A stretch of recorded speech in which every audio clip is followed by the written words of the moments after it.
wife has poisoned me 3 times. A suspicious husband. You trying to kill the boy? Absolutely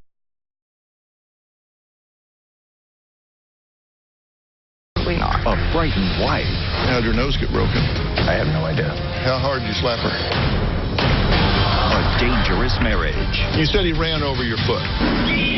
She needed me to run it over. She needed to be the victim. He says you go crazy, but you just blow up. Stop the truck! You're breaking my fingers!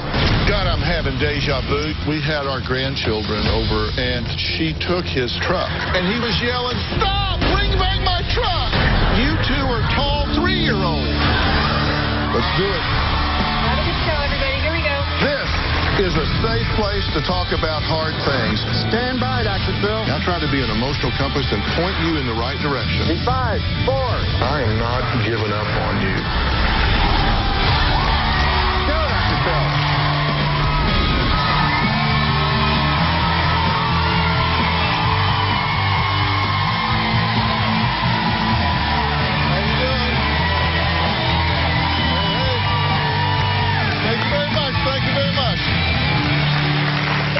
Walking down the aisle and saying "I do" should be the happiest time of your life, right? Yeah. But what happens when, for better or worse, just keeps getting worse and worse and worse? Well, that's exactly what my guests today say happened to them. Nikki says that when she met Mark 5 years ago, he was a total gentleman. In 2010, he proposed and they married. Now Nikki claims she's been duped. She says Mark is a completely different person than the one she met. She claims that since getting married, Mark has broken her nose, punched her in the face, run over her toe with his truck. Here's a clip of a fight they had this past July. Leave me alone! Leave me alone! Leave me alone! Leave me alone! Leave me alone! I hate you. Why do you hate me? I hate you because you do this to me. I hate you. I hate you. What are you talking about? I know, Nikki. You're a mean, nasty person. You want me to feel like this. Otherwise, you wouldn't do what you do. You wouldn't say what you say. You wouldn't keep it going. You want me to be miserable. Well, Mark says Nikki's drama is so out of control that he's now living with his mother. He says he recently tried to walk away from a fight with Nikki, but this is what she did to stop him from escaping. You're gonna run me over. Please go. Stop the truck. Maddie, bring me my phone. Leave me alone. You're going to break my fingers. Ow! Get him out. No! You're breaking my fingers! Get out. No! Nikki, get off! Well, Nikki says Mark is physically and verbally abusive, and she thinks he makes her miserable, and he does it on purpose. Mark became violent with me soon after I was pregnant with our oldest daughter, and it has escalated over the last 3 years. He's yelled in my face. Shut your mouth. He's pushed me. He's intimidated me. He's verbally abusive. You're a nightmare to deal with. He does tell me that I'm a bad mom. He called me fat. He calls me a bitch almost daily. He will call me a slut and a whore. Mark and I fight and argue daily. You're a liar! It's a chaotic home. You're a nasty person, Mark. Mark is the instigator of physical violence in our home. He's been physical with me more than 20 times. He's slapped me, squeezes my body, leaves bruises on my arms. He's beat me in front of my children. You punched me in the face. You're going to say you're not abusive? You ruptured my eardrum, gave me a concussion, broke my nose. Because of his violence, I do fear for my life. One day, Mark was yelling at me, taunting me, flipping me off. Then he ran over my foot with the truck. And it ripped my entire big toenail off, and I fell down the ground and started screaming. He says that it was an accident. I do think he makes me miserable on purpose. You want me to be miserable! I do love Mark. I'm not sure if I want to make it work or not. Now, Mark admits he's hit Nikki, but he says it was only once, and she was the instigator. My home life with Nikki is absolute chaos. My wife will tell anyone who will listen how she's a battered wife. People may have this view that I'm a woman-beaten piece of crap, but the truth of the matter is, my wife instigates a lot of our fights. I did not cuss at you, and I Yes, you did. No, I didn't. I have hit her one time. I am not an abuser.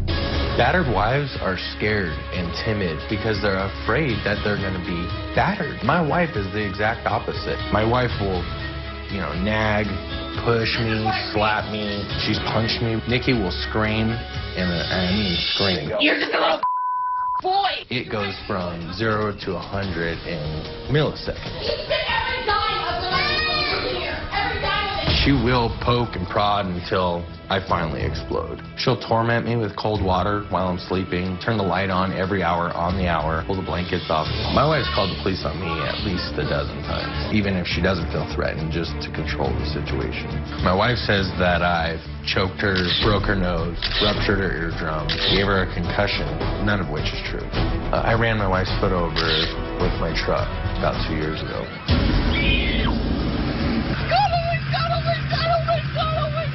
She was the retard who put her foot under the back tire. She needed me to run it over. She needed to be the victim. Okay. Really? Is this what you envisioned for your life? Was this it? No, sir. What the hell went wrong? I don't know. I'm hoping you can tell me. Yeah, I'm going to tell you. I'm going to tell you what I think. I just want to know, what went wrong with your life? Just a long line of bad decisions. Have you punched her in the face? No. She says you punched her in the face 3 times. And you say once, you hit her in the face open-handed. That's correct. We got the police report.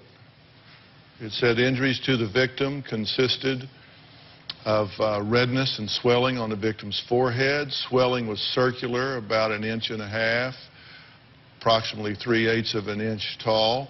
Injury continued to swell while speaking to the victim. The victim had a cut on the right cheek, approximately 1/2 inch long. I might have done the cut when I slapped her, but I didn't punch her in the face. Oh, did you do the swelling? Did you break her nose? No. How'd your nose get broken? I have no idea. When I left the house, I mean, she was running around the front yard screaming for help. And, I mean, if her nose was broken, it would have been bleeding. I mean, there would have been far more evidence. I mean, my fist is much larger than 1.5 inches. Well, she went to the doctor 2 days later, and they said she had ecchymosis on the bridge of her nose. It's bleeding under the skin. Left auditory canal was narrowed, which means that it was swelling and closing up the canal. She had mild edema to the suborbital orbital region of the bridge of the nose. Her face was tender to the right forehead and the right bridge of her nose. You right-handed? Yeah. Slap her with your right hand? No. Slapped her with your left hand? Yes, sir. How hard did you slap her? Hard. Slap my hand that hard. That hard.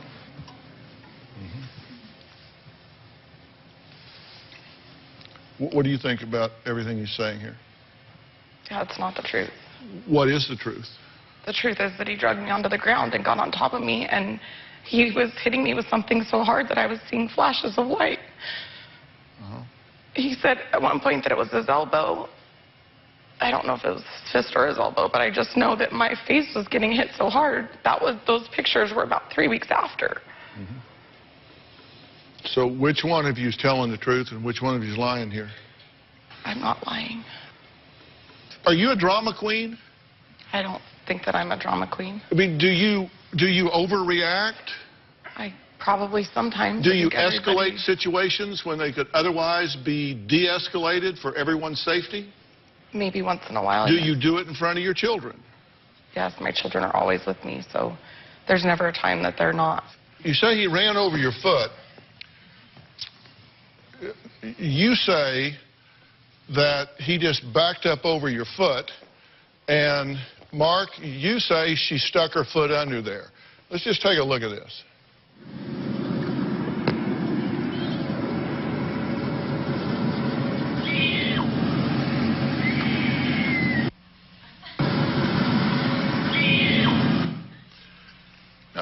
fast is that car going? About a half a mile an hour. Did you not see the car coming? No, I knew that he was driving. I guess I just didn't realize that he was that close to me. To me, this looks like this leg right here is going like this. But I didn't move that leg. I'm sorry? I didn't move that leg forward. I was standing in the same position. I do my homework.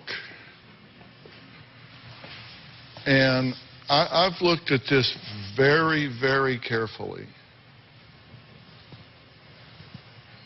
And I'm really troubled by the problem-solving skills that the two of you don't have. And I'm really troubled by the fact that you're doing it in front of your children. I agree. And I would not have booked this story if you two didn't have children.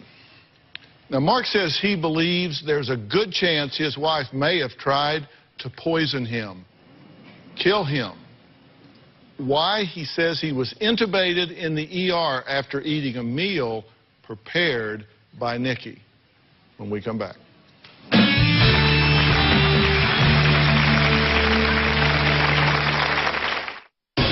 I believe that my wife has poisoned me 3 times. I woke up at the hospital. The doctor told me that I had gone into anaphylactic shock. Monday on an all-new Dr. Phil.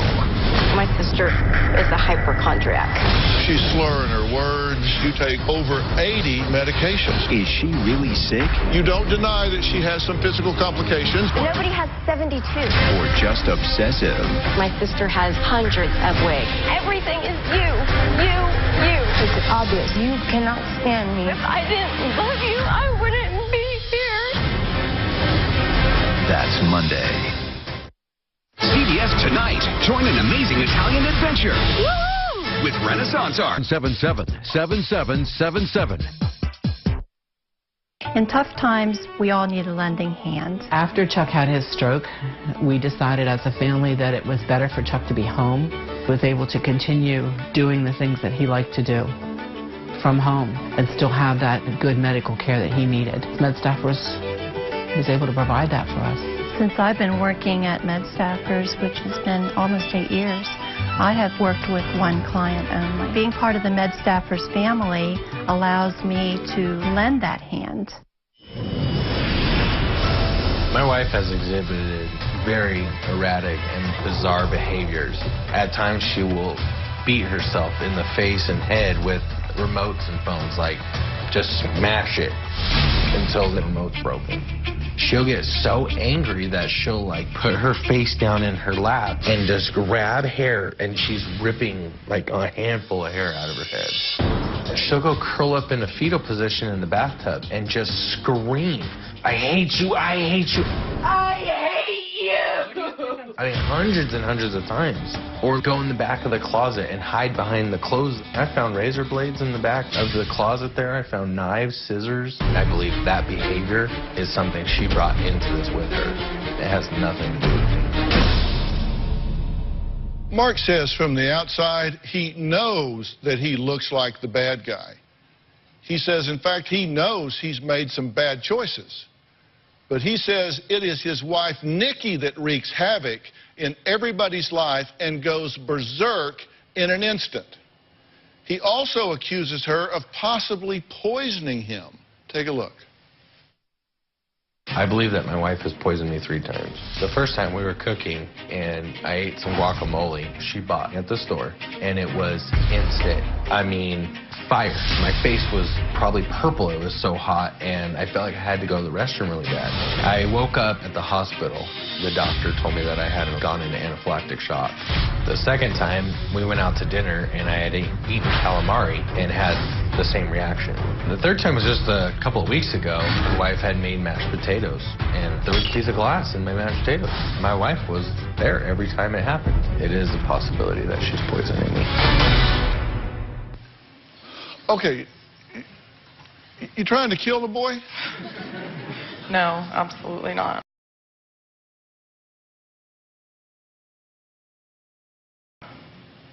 Because he's saying there's a common denominator here. Time 1, she's there, prepared it. Time 2, she's there. Times 3, she's there and prepared it.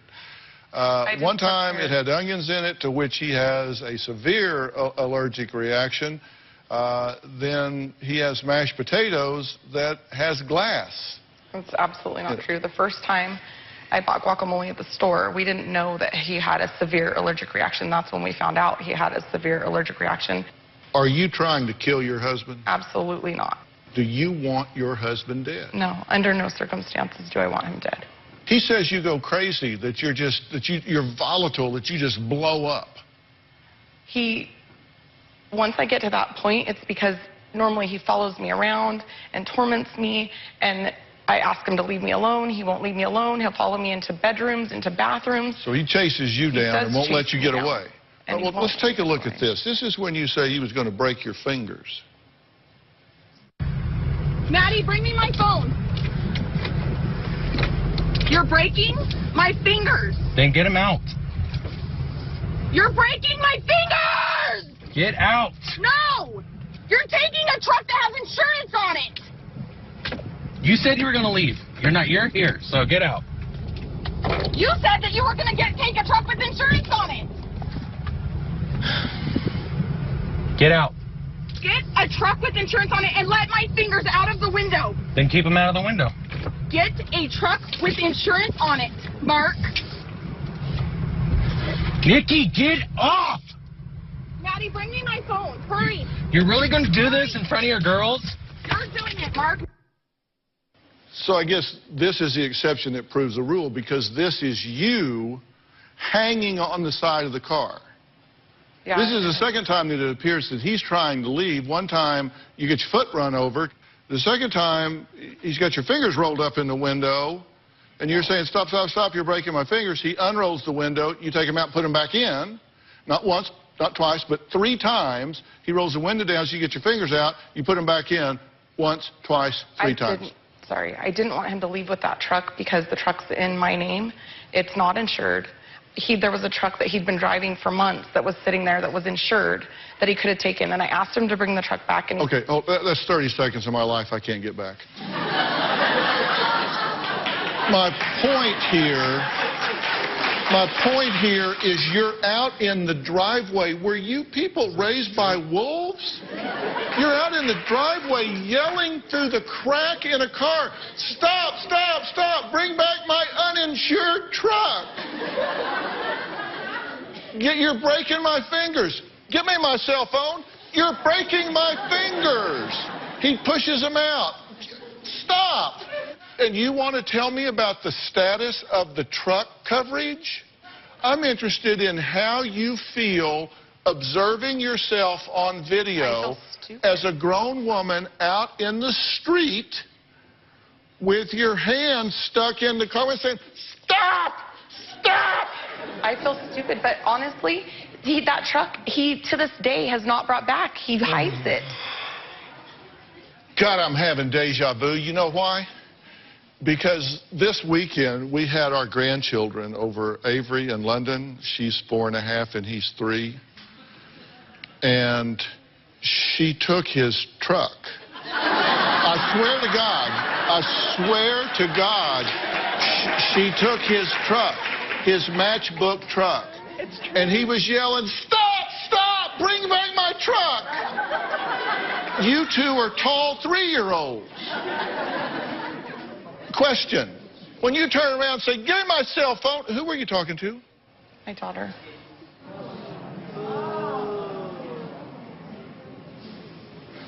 Really? So your daughter is watching this. And my goal is it's going to end one way or the other today.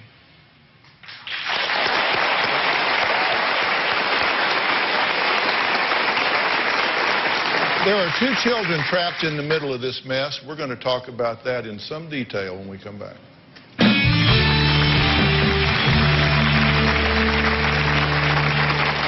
My kids see a lot of the fighting. Dad, you're mean. Stop! My mommy said stop. 1 year ago, Can you walk? I have to help.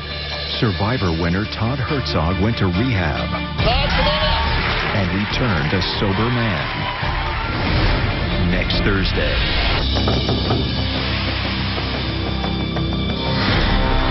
Tell me why you think I'm here.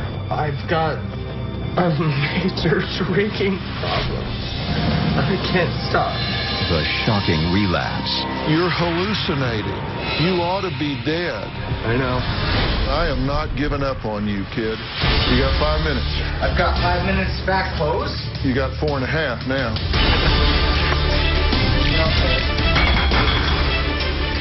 The life or death intervention. I'm not going to die, Todd.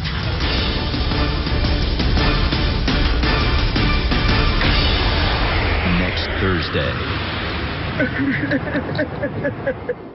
.com and click on Be in the Audience. Or you can call 323-461-PHIL.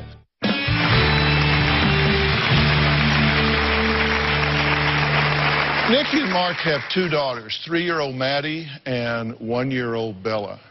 Nikki and Mark agreed to let us install cameras in their home so we could see what really goes on behind closed doors. Now keep your eye on little Maddie. My kids see a lot of the fighting.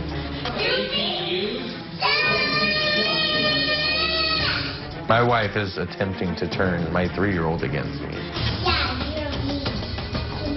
Stop! Stop to my mommy says stop. My mom says stop, Daddy, stop. My little girl will say things like, "Remember when you punched mommy in the face?" That bothers me a lot. My wife tells my little girls, "Daddy doesn't love you anymore. Daddy doesn't care about you." You only care about yourself rather than being out with your family.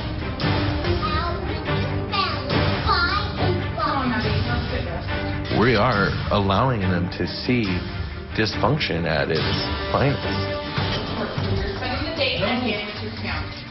Screw this now. You don't have to. Daddy, don't by yourself.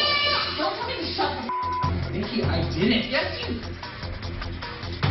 Nikki. You're really gonna lie and say that you. I didn't. I said I want a divorce. I want a divorce. Hurry, get a divorce. Hurry, hurry, run, hurry, hurry. Did we get a divorce yet?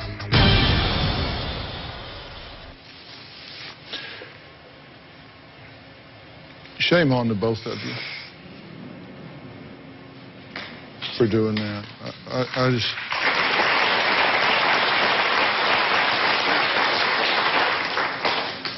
Did you hear the little girl screaming? Yeah. And if we juxtapose that to you screaming in the driveway and her screaming in the den, you got stereo screaming. Wonder where she learned that. She said, "Maddie, see, Daddy doesn't love us," when he tried to leave.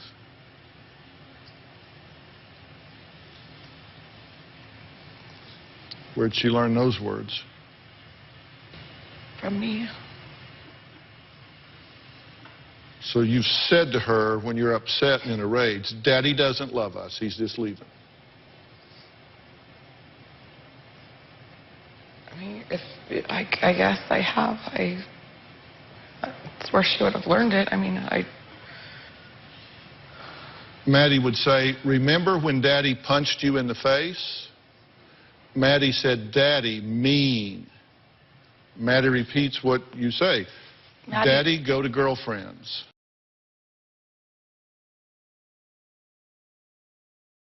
Maddie asked me, Maddie saw him punch me in the face. She saw the entire thing.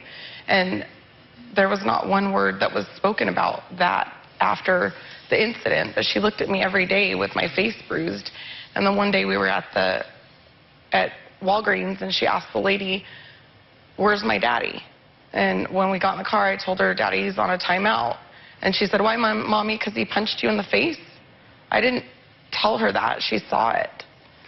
Should that be in the vocabulary of a child that age? No, absolutely not. I mean, should that be in the vocabulary of your daughter? You're the dad here. This is your family. No, absolutely not. And that's become your child's reality. I'm here to change that. And I'll do whatever it takes.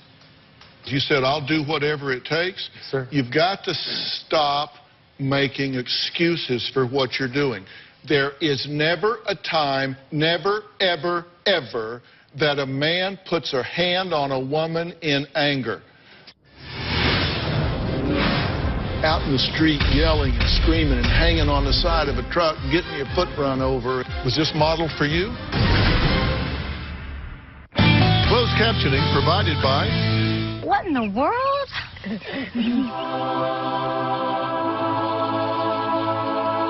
Hey, Tommy, what kind of toilet paper does your mom buy? Quilted Northern Ultra Plush. Ah, Quilted Northern. A silky clean you just can't resist. It's JCPenney's biggest sale of them all. The entire store is on sale. Get $10 off your coupon when you spend $25 or more. Or get doorbusters like 50 to 60% off outerwear and accessories for the family. JCPenney. When it fits, you feel it.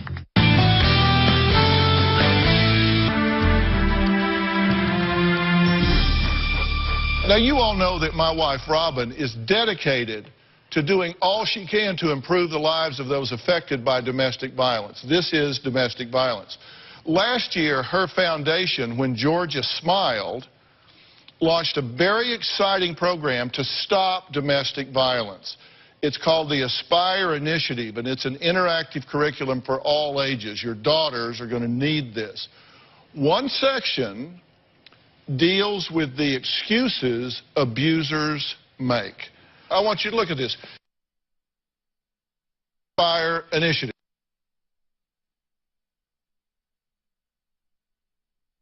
Okay, and within it is the abuser's playbook. And here is what is listed in the abuser's playbook. Now, I went back through this and looked at the things that you had to say. I was just joking. You said that, right? You say, you know, come on, come on, come on. You got upset. You got me upset. It won't happen again. You said that one. I didn't mean to hurt you.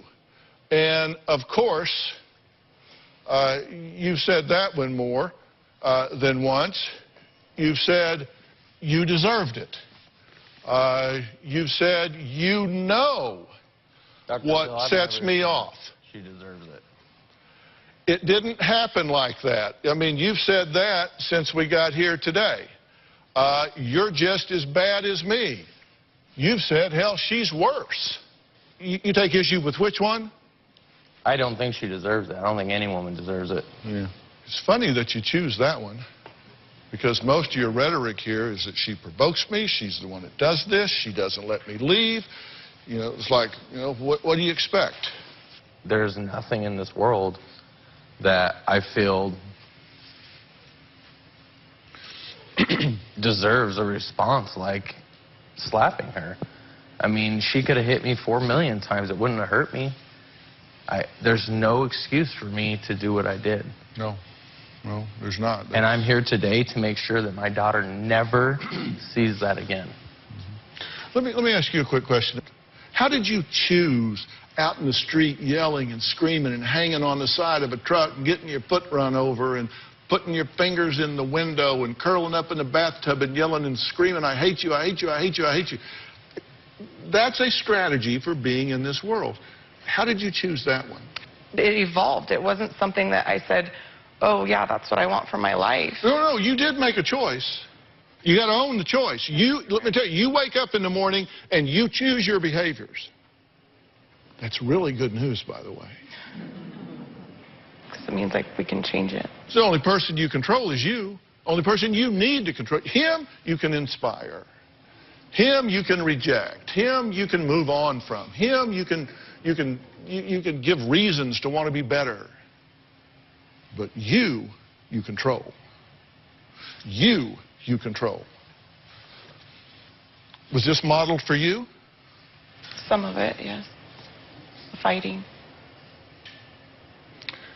There's a real powerful theory in psychology I'm going to tell you both about after the break that I'll bet you've never thought of. And I'll bet every one of you at home that lives in this chaos is going to be really interested in what I say. And also, when we come back, Mark says his wife refused to have sex with him for months at a time, but he believes it's her weekly wifely duty. Well, we'll hear what Nikki has to say about that when we come back.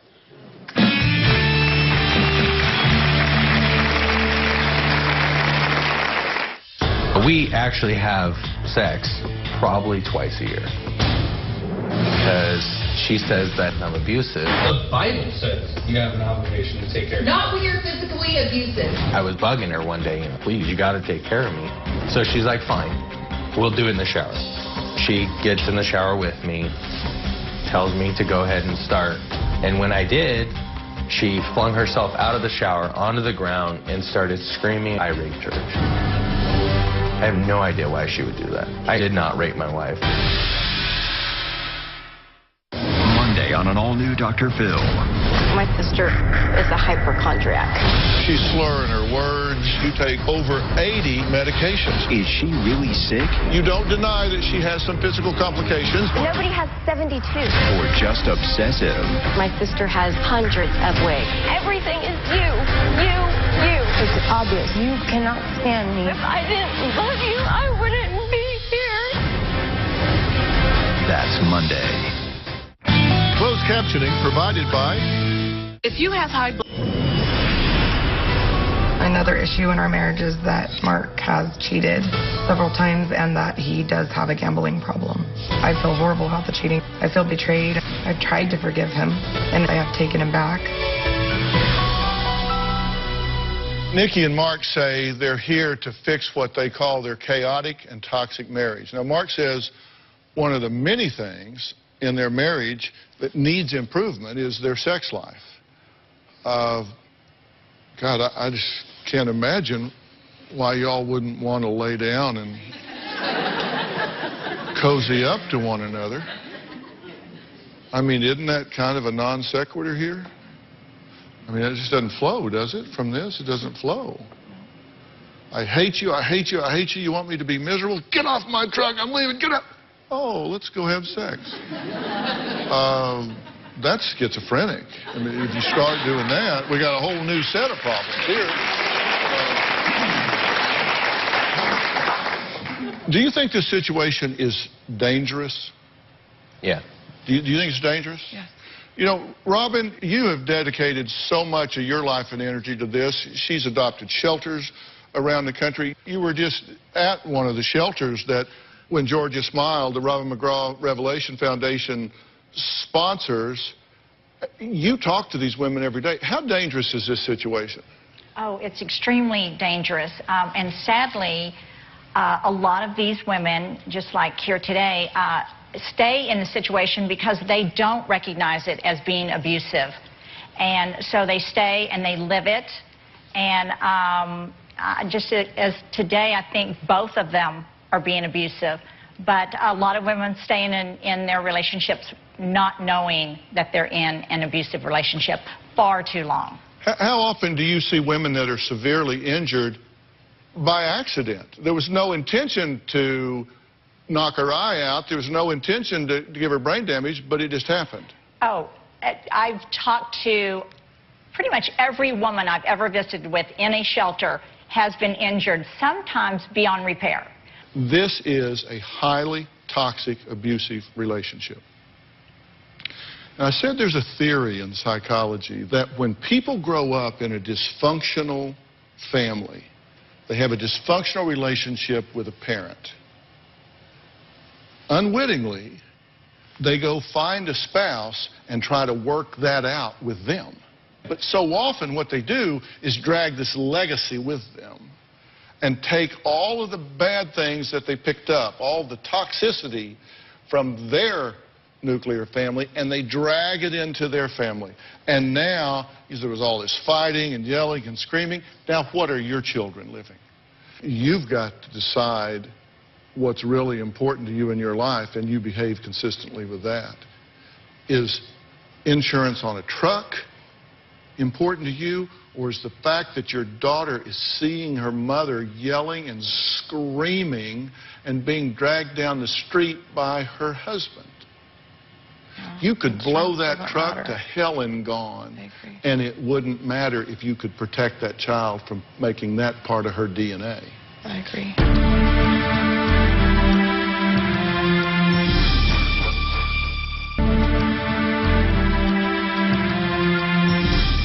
You've had some real trauma to your brain, correct?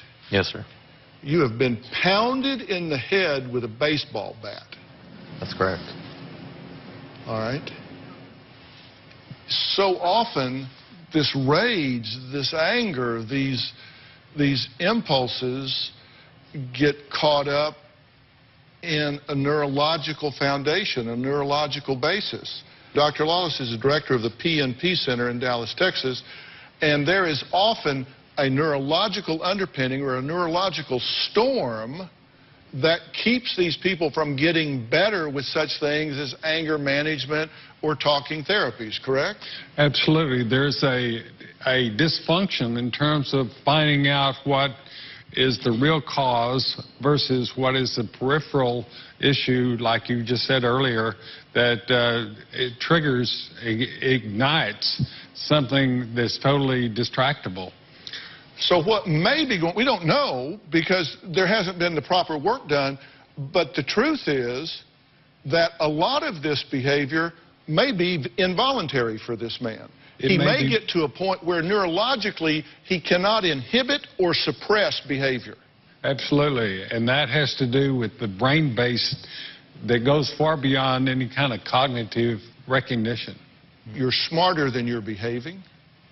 You're more compassionate than you're showing. And you're extremely self-destructive, which tells me you can't pump the brake when you need to. Did you get beat up growing up? Yeah.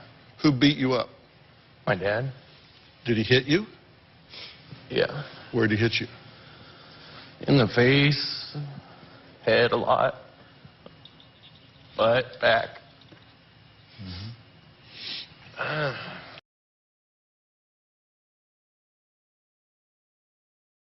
How'd you feel after he would hit you? Scared. Out of control. Did you hate it? Yeah. It was very scary. Then why are you duplicating it? I don't know. You realize you're becoming him. Yes, sir.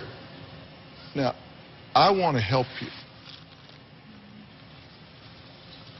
So much so that I want to fly you, just as our gift to you, to Dallas, Texas, to the PNP Center with Dr. Lawless and his team, and let's find out what's really going on with you.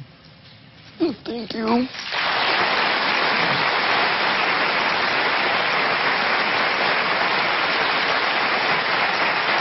Let's help you figure out how to be the man, the husband, the father that you know you can and need to be.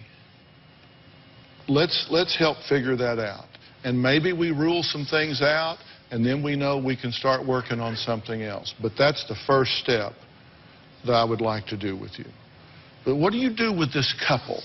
Because I think this couple needs some serious time apart. And I'm going to explain why when we come back and what I think needs to happen. We'll be right back.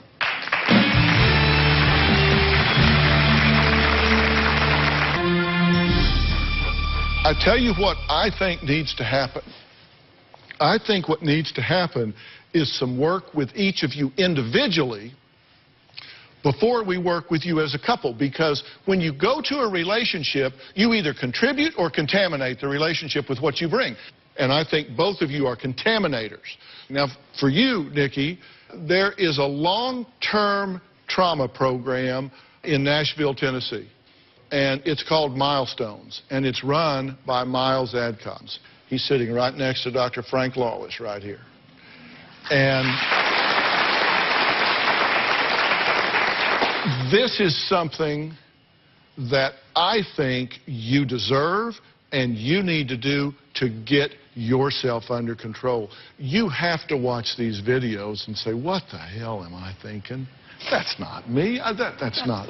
You don't want that. No, I don't. Miles, I think it's important to work with her individually rather than like the on-site program where you deal with these folks as a couple. Can you work with her individually? Absolutely, and I totally agree. I think down the road, maybe we look at this as a couple or co-parenting, but right now we got to focus on you because nothing changes until you change. And I think we need to send you to P&P and start figuring out everything that's going on with you system-wise, neurologically, psychologically, hormonally, every possible way. And Frank, you can scrub him top to bottom, right? Absolutely, from the very beginning to the end. That's right. Are you willing to do this? Absolutely. Are you willing to take this help and do this? Are you willing to do this? Absolutely.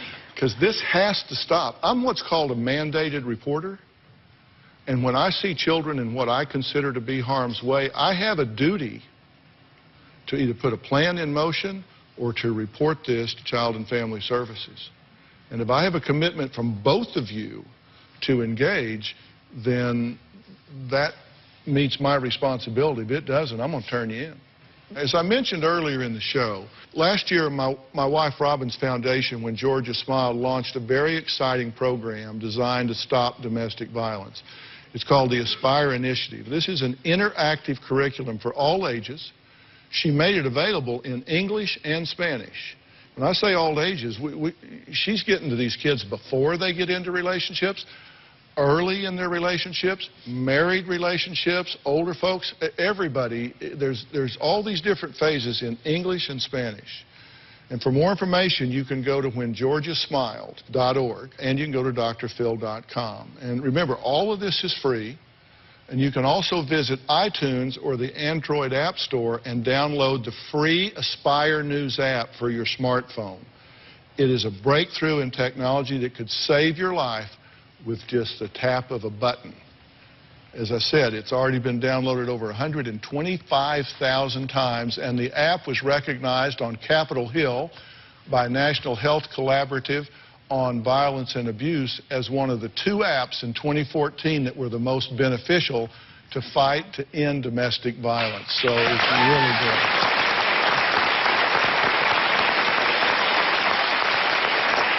They were even talking about this at the UN recently, right, Robin? They were talking about this at the UN? That's right. So Very proud. You may need to add more than English and Spanish. That's true.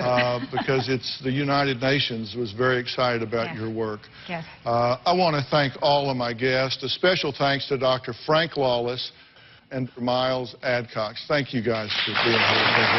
We'll see you next time.